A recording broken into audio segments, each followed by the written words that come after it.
So I needed a new wardrobe to fit my space.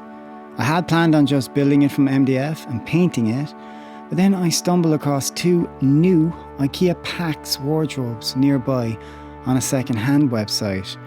They're both 1 meter wide, so I'll have to do some hacking to get them into my 1.8 meters. But with the deal I got, it ended up cheaper than raw MDF.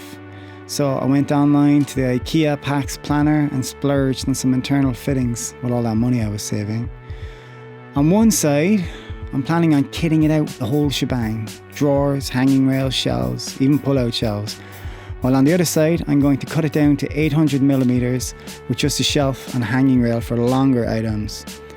It's probably not recommended you put these together by yourself, but here I'm going to show you step by step how I did just that and give you some tips that I found helpful.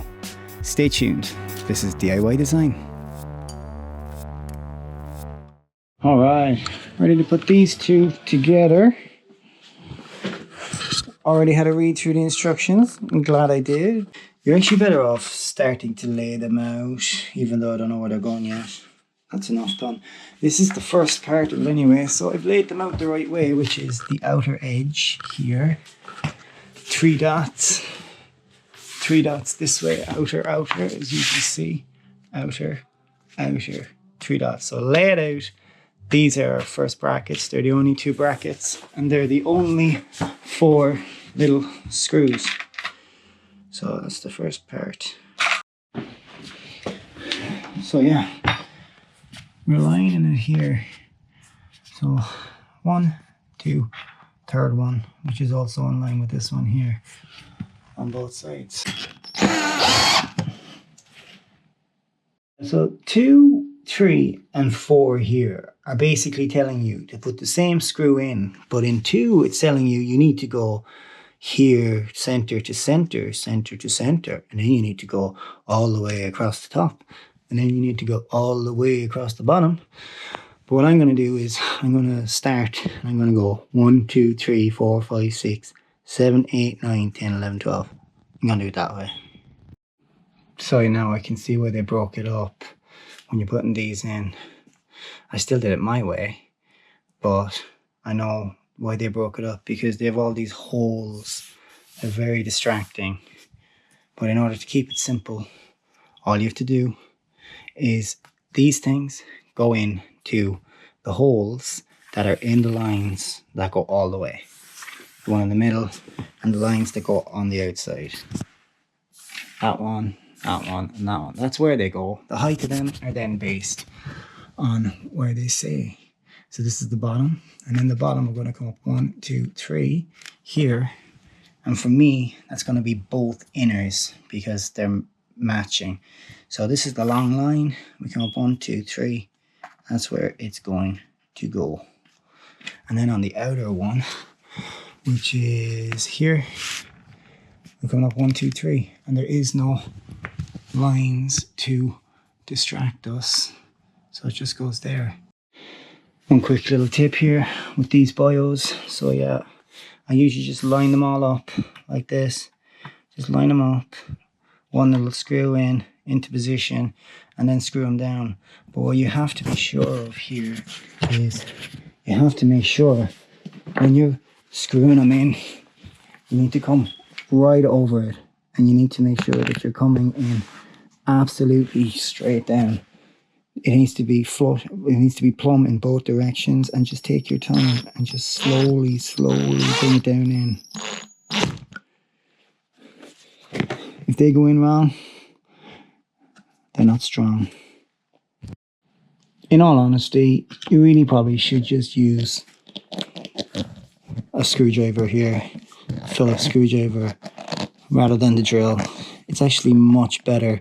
You can get it really, you can feel the tightness. So yeah, don't use the drill. You could really fuck it up. So that's actually it for the long pieces. Like those 6 things in the corner ones. That's it. Like now we're on to these other 2 shelves, which I've put in the direction they have. And the first thing we need to do is just throw some dowels into them. Very simple 8 dowels. You can't even go wrong really with these dowels because there is only really one hole they go into. And honestly, it doesn't even look like a hole there now, does it? You know, but that's the one here. I promise you.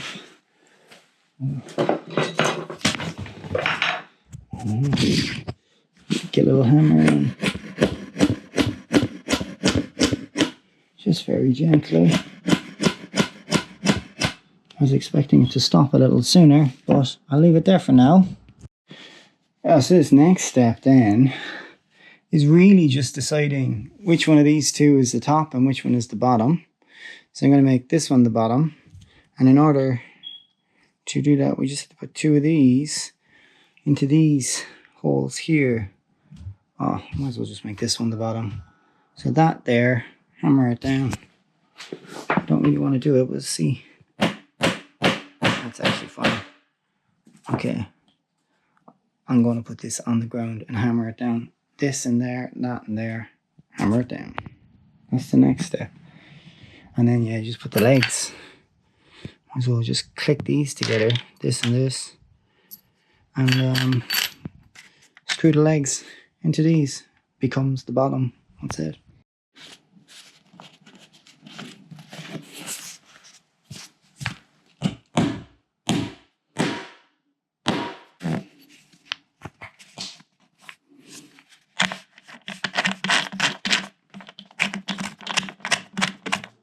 So our next pieces, they've made it very obvious which one is the front and which one is the back.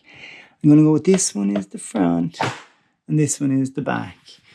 And would you believe it, once we have our 8 dowels in there, we're actually putting this whole thing together.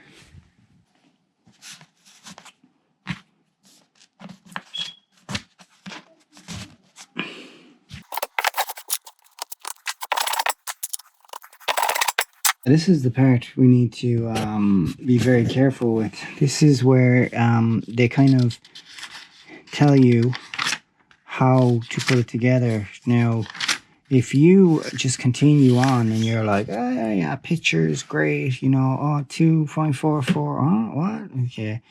You need at least 95 millimeters, 100.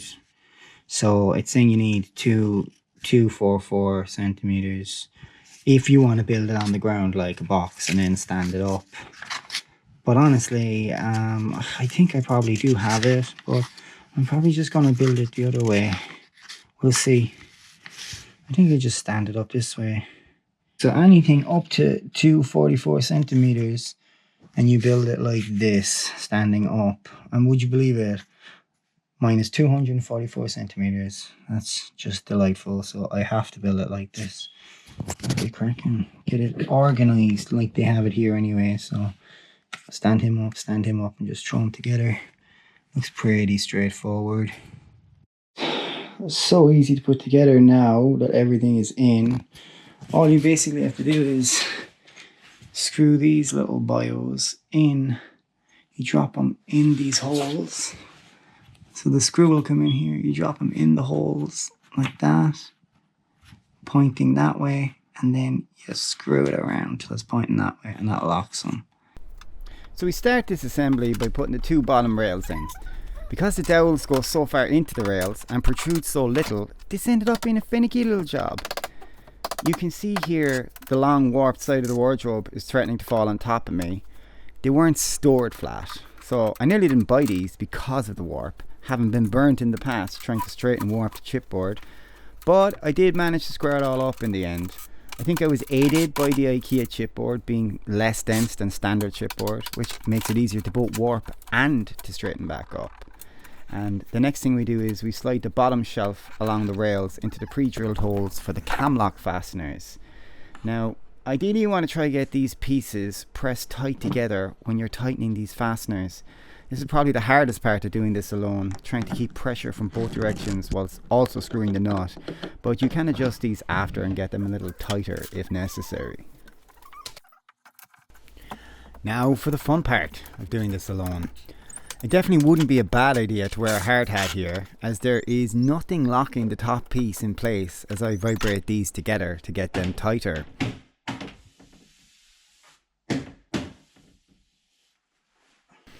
What I ended up doing was sliding the top and side into the cam lock screws and then just placing one lock nut in each side of the top to keep it in place and avoid head injury, while I sort out these bottom lock nuts.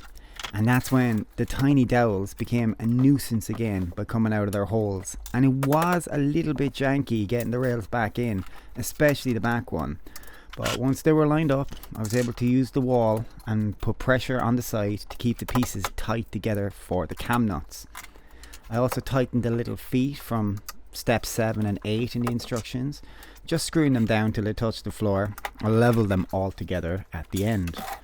And then once the bottom was tight, I was able to tighten up the top cam nuts. Not the order the instructions advise, but I definitely think it's the easiest way of doing this alone.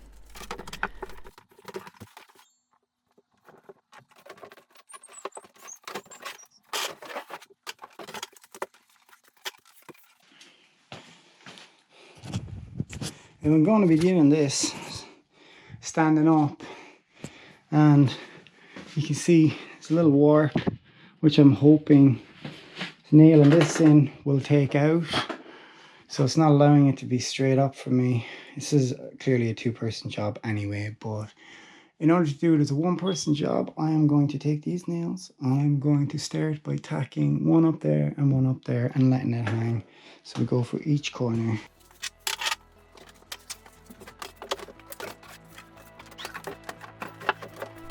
They give you a little clip to hold the nail in the right place here, but I found it easier to not use it.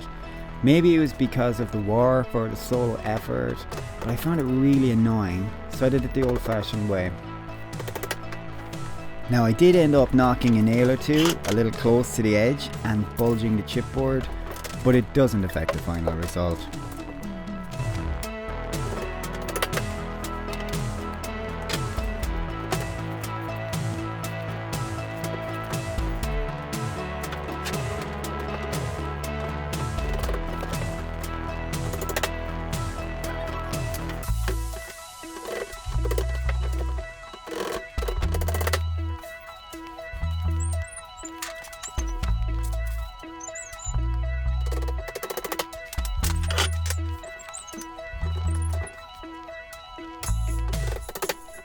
Once I had a few of these nails driven, I could see that my wardrobe was beginning to square up nicely and the warp was no more.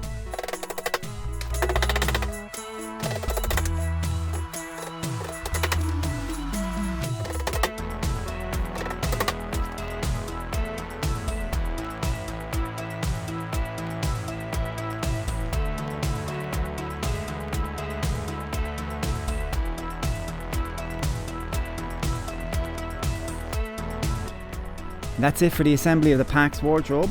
In the next video I'll be putting the internal fittings along with cutting the other unit down to size using some primitive and not so primitive tools. Thanks for watching, and if you haven't already, please subscribe. Take it easy.